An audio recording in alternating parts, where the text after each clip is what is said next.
You hear Miami, you think I was just on South Beach doing my thing. I was, but I'm about to say, you definitely put me in connection with the right people. We worked so hard. I didn't really have time all the time to go hang out on the beach. So, man, what a blessing to just, be drafted by a great organization. Part 3 podcast.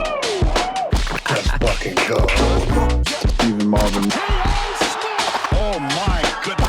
Let's get right into it. Put him down for the birdie, dog. Just a bit outside. Gang is back together. Somebody give me your fucking putter. Hoard the putting. I had to make it.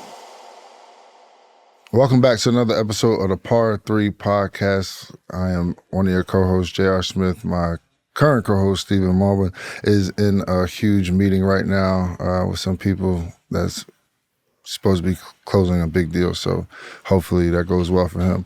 But this is going to be a special episode. This is a longtime friend of mine. I honestly think this is my longest current basketball relationship counterpart that I have.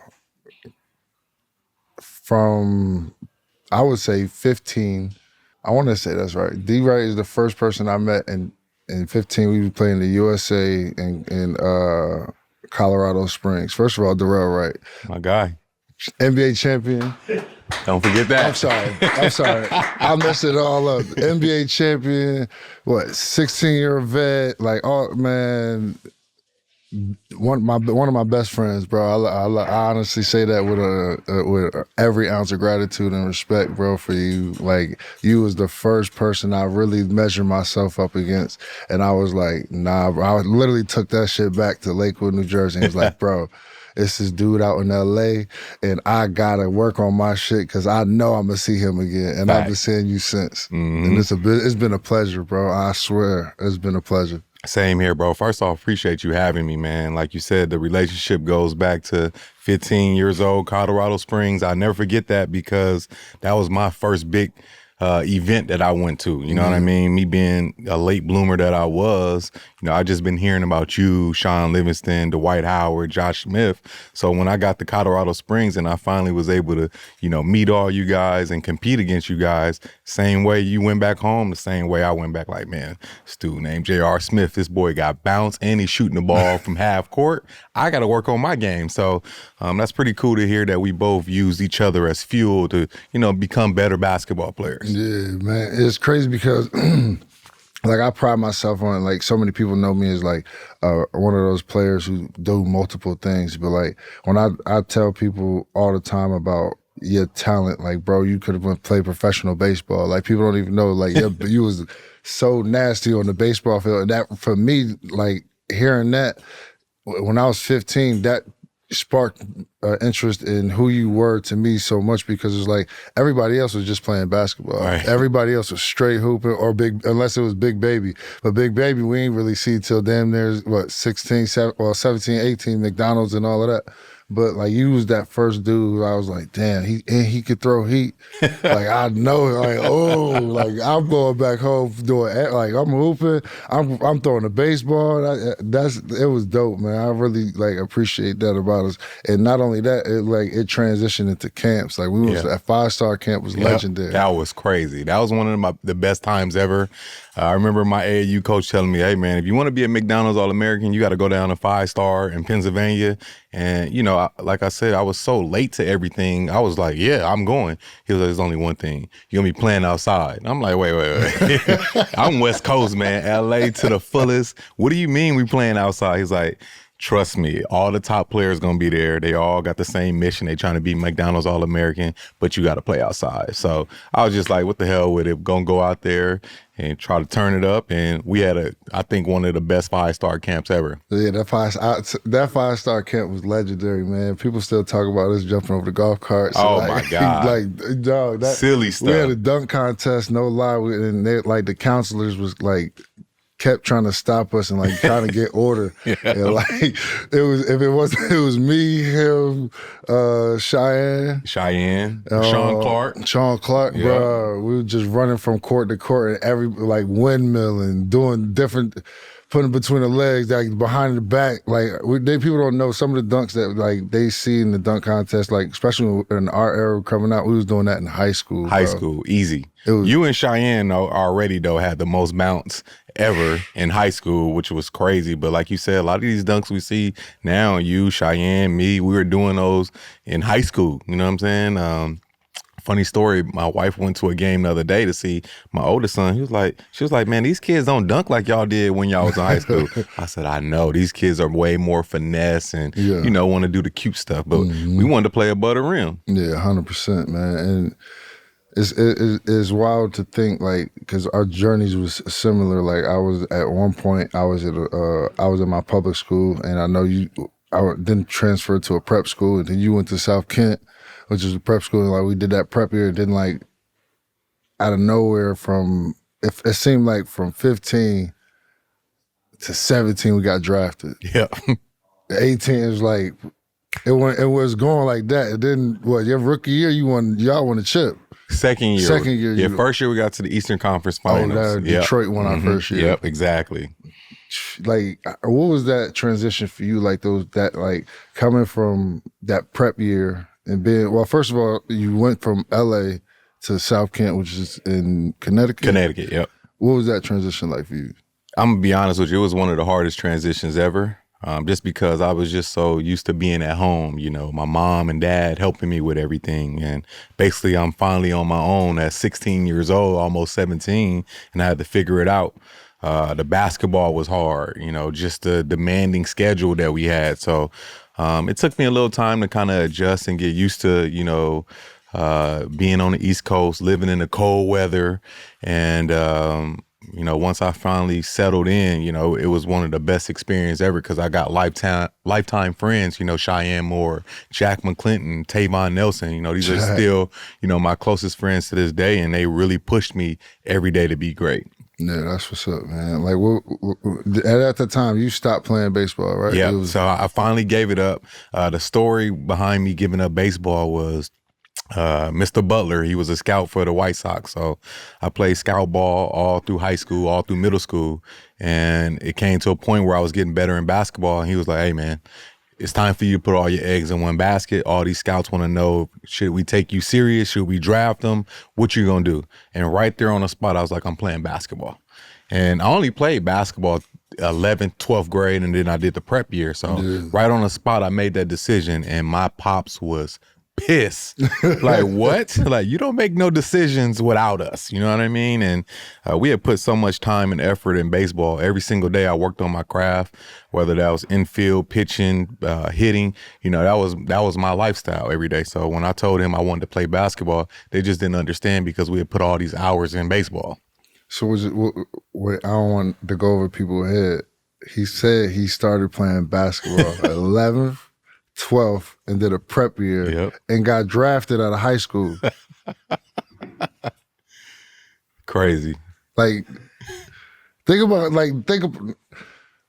first of all, it's kids today who have way more resources, have way more access, have way more damn near God-given ability.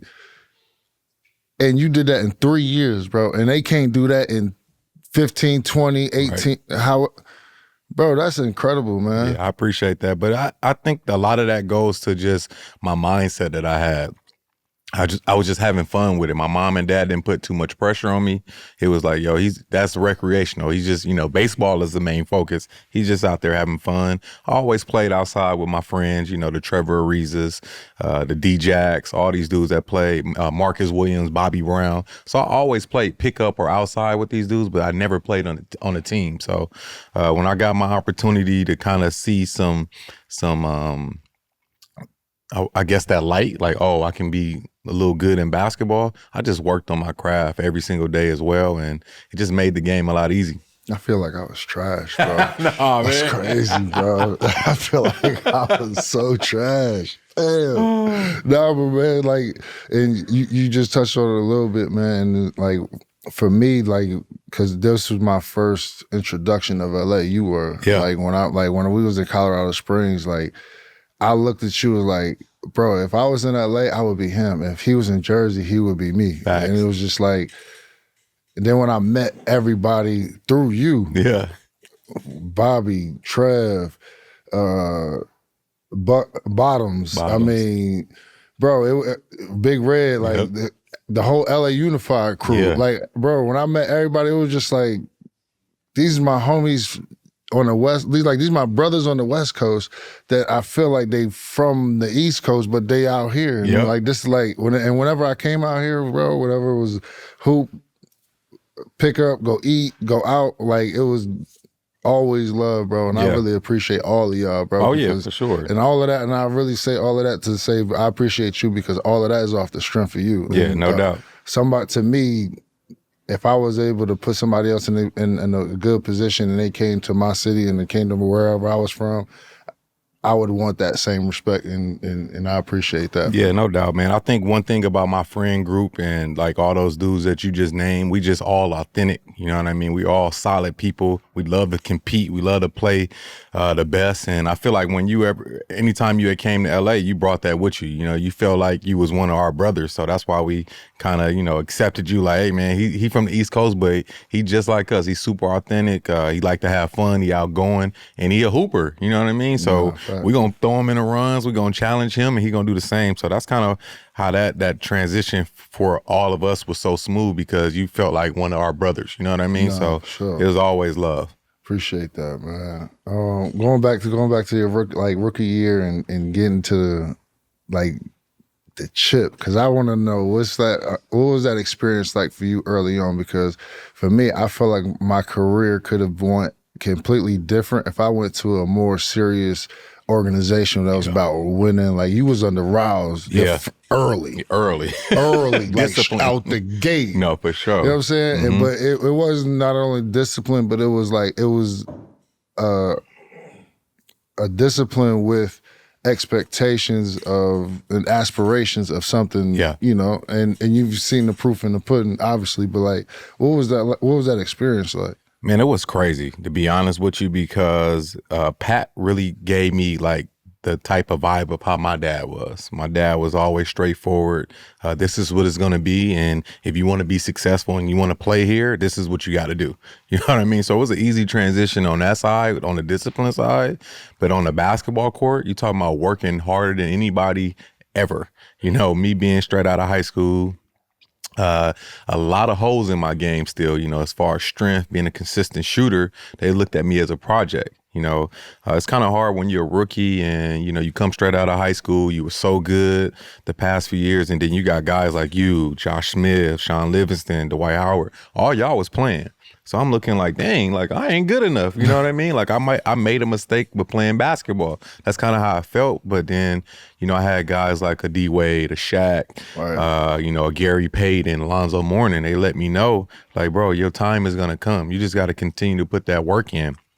And that's kind of hard to say to an 18-year-old, and the 18-year-old listens like, yeah, you right. I'm like, man, get the hell out of my face. That's some BS. Right. All my boys playing, well, I ain't playing. But the fact that I was able to, be around veteran players and be in a first-class organization, it allowed me to have longevity in the league because people knew if I came to their team, I was bringing some leadership.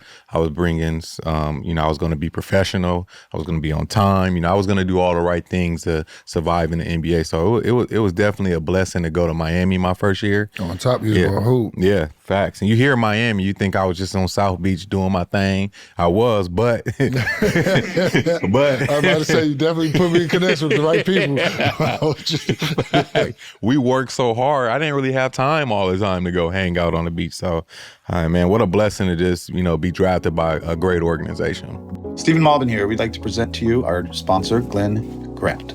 Built as the first distillery in Scotland over 180 years ago, the Glen Grant single malt Scotch whiskey brings together inspiration from around the world. The Glen Grant crafts a range of single malt whiskeys, which are delicate and complex with distinctive character. A new offering from the Glen Grant, released this year, is distinguished 25-year-old. It's fantastic and perfect after a long round of golf, or during if you're like us. Matured in American oak bourbon barrels and sherry casks for over a quarter of a century. Bottled at 46% ABV The whiskey tastes of dark chocolate, zesty orange, oak, and nutmeg that finished with lingering warm spices and a hint of soft smoke. Make every sip count with Glen Grant today. The Glen Grant. Drink responsibly. Copyright 2024. Campari America. New York, New York. Yeah, man, I always heard the stories, obviously playing with Bron and when D Wade came to the team, like you hear certain stories about Rouse and like how stuff went, and then I would hear it. But then I was hearing it as like 18, 19, 20 because I was playing for Byron Scott and he was Rouse, you know what I mean? So the practices was like that. But obviously, you know, y'all had D Wade, Shaq, and y'all that success. But like when you, I guess when you win, like when you have that anticipation of winning, because we won 18 games my rookie year. Yeah. Like we was at the bottom of the barrel. We was getting stomped by everybody. And first 3-4 months, I wasn't playing. Like they was just like, you know, Rook, you got to learn this, that, and third. I'm like, bro, we losing anyway. Like, right, come on, throw me in there, dog. Then they made the trades, bro. The first game, I played Reggie. He lit my ass out. I was like, oh. Yeah. Then I was like, oh, damn, I might not be. You know what I'm saying? Like, but for me, I learned in the situation, like I had BD, but BD was already back and forth with the organization. So like their relationship, and they traded him. He was gone ASAP, and it was nobody really to cling to for that guidance that you would look for. You know what I'm saying? And then everybody looking at you like a kid. You know, you 18, and it's like nobody want to hang out with no 18-year-old. Nobody trying to show little homie the ropes. Yeah. I'm like, because at the end of the day, and I wasn't thinking about it then. I still don't, which made it weird because like they was looking at like I'm trying to take somebody's job. For sure. You know what I'm 100%. saying? Which, okay, you taking food on my table, whatever. But at the same time, I would never want to put somebody else in that position. Like even with the young boys, before I got out, stopped playing, it's like, yeah, the Talons and KCP? KCP, like I'm pulling dudes aside, like, nah, bro, like this is how you guard them. This is how you like. This is the little cheat code to, like, you know what I mean, defend them. Like I'm always trying to give them the game because the way we came up, it was a much harder system of, the way I came through, it was like, I ain't trying to teach them, man. I ain't trying to be, you know what I mean? I ain't trying to help little Come on, man. That's what it's all about, though. What's going on, everybody, at Part 3? We just want to let you know this podcast is brought to you by Topgolf. Enjoy your friends at Topgolf. You can log on anywhere, topgolf.com, and go check it out. We'll be there. After Miami, you was a journeyman for a minute. Yep. Talk about your stops. Talk about how it was, that experience. Yeah, so after, my 6 years in Miami, I signed a 3-year deal in Golden State. I had to wait for Bron to make his decision, just like everybody else. So I'm just sitting around like, come on, Bron, because I'm trying to get to my new team, if that's what it is. And I went to Golden State, man, play with a young Steph Curry, play with a star in Monte Ellis, played with an all-star in David Lee. And that first year, we got better. We wasn't, who Golden State became, but, we had won, I think, 12 games more than the previous year. So that was a win. But man, I had my best year of my career, averaging 16 points, being runner-up in most improved, leading the lead in NBA, in threes made and attempted. So, man, I felt like once I went to Golden State, I was able to spread my wings. That shit. Yeah, it was crazy, I was man. watching that. Because, when I was in Miami, I didn't shoot threes outside of the corner because that's how the offense was. I used to make all my shots in the corner, or slashing. So once I got to Golden State, now I'm this three-point shooter. I'm this sniper. So it was pretty cool to kind of like transition and change my game. So those 2 years I spent in Golden State was amazing. Me still working with the Warriors on TV now, doing pre and post game, just the love is it was just different, man, because they always looked at me like I was the free agent that chose to come to Golden State. And before then, guys wasn't picking Golden State. Right. So, man, those years in Golden State was great. I spent the 1 year in Philly. That was a cool little stop. And then I went to Portland and played with young Dame Lillard, all-star, and LaMarcus Aldridge. And we kind of we battled. We got to the playoffs both years, came up short, went to the second round both of those years. And Yeah, that was kind of my last real stop in the league. But man, it was just crazy once I left Miami how different things were. Yeah. You know, it wasn't that same type of structure. It wasn't that same person that you went to for answers, or if you was confused, you knew you go to Pat. Right. You know what I mean? I went to other organizations like, yo, who's in charge here? You know what I mean? So 100%. yeah, man, it was cool, but you know, I felt like once I left, I kind of was able to spread my wings. Yeah. What was it like playing with like a young Steph and a young Dame? Man, both of them dudes, one thing I could say about Steph was a worker. Did I know he would have been the Steph Curry he is today? No. But I did see him put the time and the work in. So I'm not surprised that, you know, he's one of the greatest to ever play the game, the greatest shooter to ever walk the planet, you know. So just to see, you know, where he is in his career and what he's done is amazing. And then Dame, same thing, put the time in, put the work in, waited his turn, you know, being LaMarcus, you know, Robin. And then once LaMarcus went on to San Antonio, he was able to take over the organization. He done great things for the Portland Trailblazers. So it was pretty cool watching them young dudes develop and hit stardom, you know, while you were around. Long day, long drink. A finish, long drink. Best enjoyed on the course with friends. Cheers. To rewind that, what was it like playing with Shaq and Flash? Oh, that was crazy. Hell, we were some real rock stars. I ain't gonna lie to you, man. Once Shaq came to Miami, I think he kind of just like exposed us to a different lifestyle that we didn't know nothing about. I didn't because I was coming straight out of high school, but even D Wade, you know, giving him that nickname, giving him the keys and letting him know like, yo, it's no pressure, bro. This is your team. I'm here to help you. So just playing with Shaq, man, I learned so much from him. The game became so much easy playing with both of those guys, just being a slasher, being open all the time. So they gave me the confidence to just be great. And, you know, those are lifelong friends and brothers now because of, you know, the way I was around there and the way they treated me. You know, obviously you and D-Wade still tight and y'all have a great relationship, and I appreciate y'all relationship because it's something that I look at my relationship with, like, you know, a Melo or a Bron, and you know what I mean? But now y'all have this a business together creating that you was kind of briefly telling me about, but I wanted you to have your own situation to tell it in depth. Yeah, so Ace Members Only is going to be a golf brand. I wanted to start it because every time I went to go buy golf clothes, everything was baggy. You know, the sleeves came down to my elbows and the pants were just, you know, too short. So I was like, man, I need to create something where, you know, the taller, slim dude can, you know, fit and look good when he go out there and play around. And it became that. We were looking for people to bring the business to light, just couldn't find the right people. And Flash and I were in the south of France on a yacht that he gets every year, you know, real baller stuff. And, you know, he's just saying, like, bro, we should shift how we want to do Ace. I think we should, you know, focus more on the youth.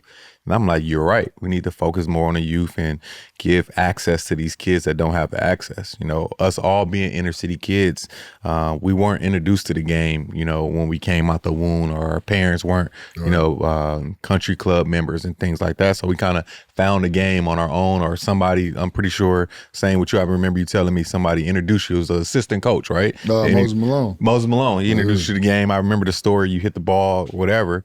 But just imagine if you were, you know, 8 or 9 and you were getting lessons and you had the support behind you. You had people helping you with equipment and things like that. You're going to be, you know, one of the best right now at 39, 40.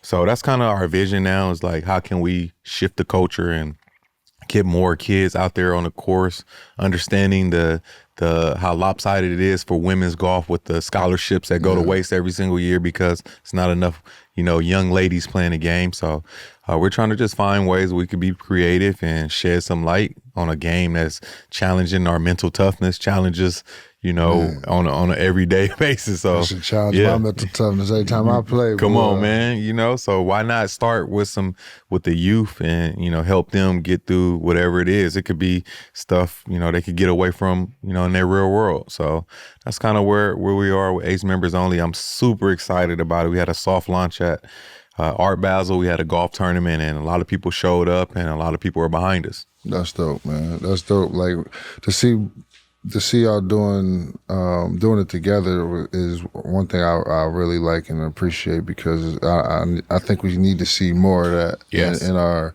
not only in our culture, but like just in the league itself. I think the young guys have this I think they're in a better spot now than when we had it. But just being able to do business with one another and understand, like, we don't have to be, arch enemies or nemesis or dislike one another, and we can actually, get money together. Yes, it's so important. Mm-hmm. Because it's so much out here and that we just leave on the table and left on the table for generations. And obviously I've had my time, we've had our time on, on the court or whatever. But like, even like, I used to tell people all the time. Well, my girl asked me like, "Babe, why you keep getting these boxes of stuff?"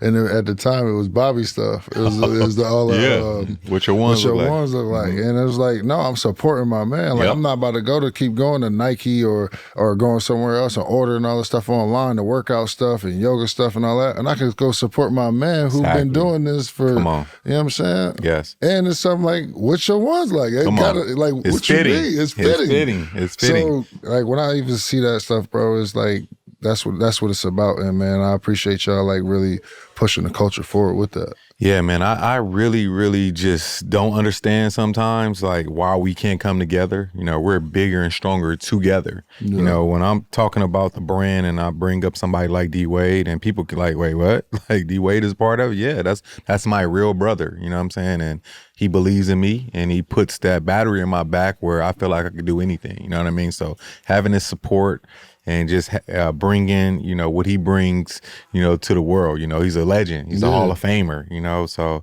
for him to be able to back me, hopefully other people can come together, whether that's with us or start their own thing. Because it's just so much room out here for all of us to eat and grow. Yeah. Where one thing I could say about me and D is never like, oh, it was my idea. No, it was us equally. We're both equal in this project. So I think that's the one thing that really helps, when we can bounce ideas off each other. And if he say something, I'm listening. I'm like, I like that. Or if I say something he ain't really feeling, like, I think, and we're going to make those tweaks and adjustments. Because I think a lot of us kind of think when somebody makes a comment or want to switch something that's an argument or we're a rival now. No, we're just trying to help each other grow. 100%. Mm-hmm. And y'all know that from teamwork, playing on the court together. It's like, bro, all I'm saying is it was ice. You're supposed to send them down. Exactly. That's all I'm saying, bro. Don't get mad at me. All I'm saying is game plan send them down. Send them down. That's it. That's it. That's facts. man, I think it's just so important because, like, again, we have kids now. Mm-hmm. And when, a lot of people like, some people aren't the biggest fan of their kids playing team sports or playing sports in general. And it's just like you have to let your kids be in these situations so they can not only take criticism, but like be able to bounce ideas off of somebody else within their team, like be able to have that converse where it's going to help them in the long run because that's what everybody, and you get to these atmospheres and, get to these offices and stuff, and they're surprised that you don't have the ego in it when you can, and how far you can go. Yep, no, I agree, man. I feel like the adversity, team sports, individual sports brings a lot of adversity. I think a lot of times now parents become fans of their kids and don't let them go through that adversity. Right.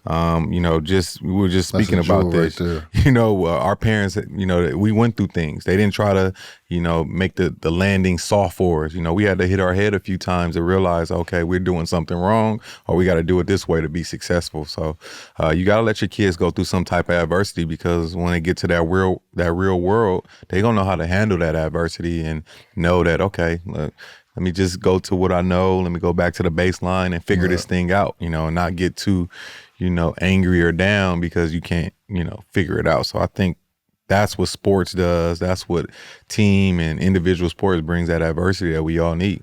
Yeah, man. I know it's probably gonna be crazy that I'm saying this, but like as far as like even coaching, like I honestly didn't start getting into coaches till I got into the league. I didn't understand that I could talk back to them, like, you know what I mean? Uh-huh. But like my pops was my coach growing up, and for me, it was at a certain point he was like, "Bro, I taught you everything I know. I'm gonna send you with him, and then you got like that.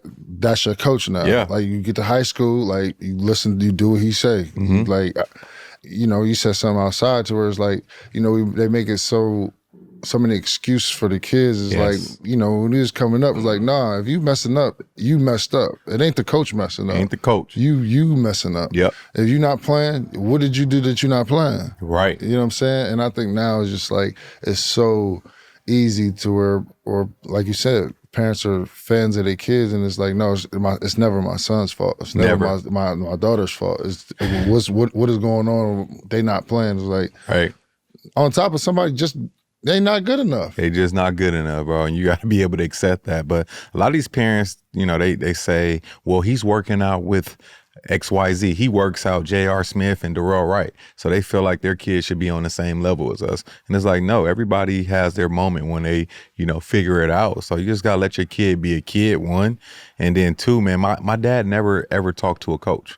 Only time he ever talked to a coach if I was doing something wrong, you know, as far as behavior, and then, you know, he had to intervene. But talking to a coach about playing time, talking about a coach, you know, shots and all that, what? You better watch some film and you better figure it out. 100%. And he'll tell me the reason why you came out the game because you're not giving no effort. You're not helping the team win. You got bad body language. You pouting. He gonna keep it all the way funky. So we just got to get back to the parents that's keeping it real with their kids and letting them know if you want to be great, if you want to be successful, you got to clean these things up because at the top, Pat Riley, Stan Van Gundy, these, you know, they ain't letting that happen. No, sir. they gonna move on and go to the next guy. For sure. That's for sure. We just made some limited edition Part 3 podcast, Champion Heather Gray sweatshirts. Get yours before they're gone on the part3podcast.com.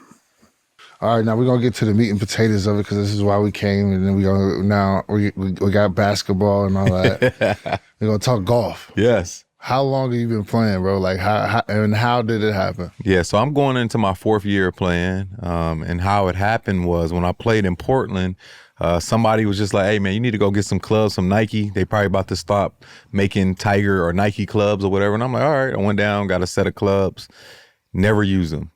Fast forward to the pandemic. I had a guy renting out some space at the crib, and he was like a former teammate of mine's best friend. He was going to golf. I'm in the front yard working out Devin, training him, and he walking by with his golf bag. I'm like, oh, you about to go play? He's like, yeah, if you ever want to play, you know, pull up. So that next day, I was like, hey, man, I want to play. So 2 days later, we ended up going to play my first round, and I just got hooked. You know, rewind to the baseball, the hand-eye coordination, you know, just that feeling when you hit the club on the face, you know, just those little small wins that I was experiencing my first time ever playing where I was like, man, I got to keep coming, and fell off again. So I went another like 6 or 7 months without playing. Mm-hmm. And then that same dude I'm talking about invited me out to play again. And I've been playing ever since. So yeah, going on 4 years, man. And it's just been a amazing journey for me. It's humble. Obviously it's humbling sport, but it's one of those, like you saying, that once you get that connection and you can make that and you can repeat it, it's almost like, for me, I always related to shooting. Yes. I can understand how you can relate it to, like, you know, batting or pitching, or how, like, it's, once you get it and once you can, like, start making it your own and your own, it changed the game. It changes everything. Because I remember because I was a home run hitter, so I used to swing for power, and I could hear with the bat, you know, the bat noise if I hit it, if I got it all. So it's kind of the same little thing, you know, the feeling, because I know a lot of people play for feel. So I know when I'm compressing the ball and it's getting that height up there and it's landing where I want it to land and it's doing what I'm telling it to do. Yeah. That don't happen all the time. I know I'm playing well, you know? So, yeah, man, it's just that one of those feelings you just keep chasing, man. You just want more and more, and that's where I am right now. Nah, for sure. How much you playing? How often you play? Man, I'd be embarrassed to tell people how much I play. I play at least 3-4 times a week. Yeah, I ain't the only one, dog. Yeah. We all got it. I'm trying to get D. Will back into it. He quit on me, so I'm really. I heard he was solid, right? Man, better than solid. He was really good. He gets too mad. See, that's one thing that I've brought to the game. Like, I don't get too high, too low. You know, I kind of take everything with a grain of salt. And I always ask myself, if I'm playing a bad round, if I'm hitting some horrible shots, like, did you practice? You a successful basketball player because you practice. Right. You were a great shooter because you got those reps in. So if it's not going my way, I just always go back to where you didn't get your work in today or this week. So why do you expect to be good today? Right. So I've always take everything like that easy. So, I'm not beating myself up. Right. It's funny, man. My girl say that all the time. She's like, "Why are you getting so mad if you didn't practice? You know you didn't. Did you get there?" Like I got a whole routine when I play and practice now, and like everything. So when I go play with my boys or something, my routine is kind of off because I'm going to a place I ain't never played or certain situations, whatever. I might be running late, whatever, and I come home and I be hot. Like I be hot. She was like, "What's wrong? Wait, hold on. Don't bring that energy. Right, What's wrong with you?" I was like, "Nah, man. My bad. It ain't even like that." Yeah. It's just like, she's like, "Well, did you hit balls before?" I was like, "Nah." "Did you putt?" "Nah." Well, that's the problem. That's the problem right there. All right, you might be right, but like, dang, I lost 200. Yeah, like, but when you playing with your boys, it's the expectation because you out there a lot. They see you out there all the time. They want to see you, little baby tiger out there. So it's defeating when you don't play well against your peers. Yeah, that anticipation. So like, I you know what know. I'm saying? That anticipation. Yes. They expected me to be good. I've been hearing all about it. You do a documentary. You got a golf podcast. You gonna go out here and shoot 85? This guy isn't that good. He ain't that good. I could be him. He on the college golf team, son. Come on, man. That's hilarious. Yeah, I get that, though. I get that. That's understood. So let me ask you this. How many people you brought into the game? How many people you brought in? How many people you trying to bring in? I bought in a few, not too many because I'm at that point now. I'm still trying to get good, and I don't like going out and trying to tell people what to do. Right. I kind of let people go out there and try to figure out on their own because I know how I am. If you paid to be here, that means you're not a pro. Right. Now, if we playing on one of your rounds and they paid us to be here, then I'm gonna listen to everything you saying. So if you paid to be here, I don't want to hear nothing you got to say unless I'm like, "Hey, Dre, what you think? Am I aimed the wrong way?" Then I want your advice. But if you paid to be here, don't tell me shit. Don't tell me nothing. I don't want to hear nothing from you.